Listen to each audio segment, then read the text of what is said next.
За сайхан мэдээ өгж байгаад баярлалаа. Тэгэхдээ түрүүчийн асуусан асуултанд ганцхан асуултанд хариулаад өгөөч. Та их хүн ялгаагүй.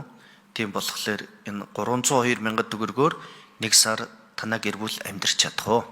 Ганцхан асуулт. За микрофон дөрөв. За гишүүний асуулт илүү хувь хүний шин чанартай асуудал байх шиг байна. Тэгэхээр 392 мянган төгрөг бол нэг хүнд олгож байгаа сарын тэтгэвэр. Үүн дээр нэмээд мөн 300 орчим мянган төгрөг одоо тэтгэмж хэлбэрээр авна. За сарын тусламж хөнгөлт авна. За гэх мэт тухайн одоо хөгжлийн бэрхшээл дээргийн ямар гэр бүлд амьдарч байгаас шалтгаалan харилцан адилгүй хэмжээтэй авах учраас шууд одоо ингэж тэд гэж хэлэх нь бол зохисгүй юм аа.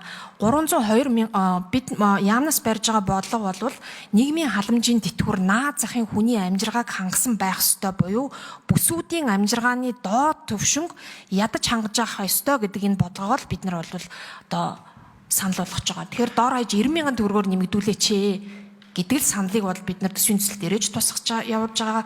Бүхэд төвшөнд бол саналаа өргөөл ингэж явж байгаа.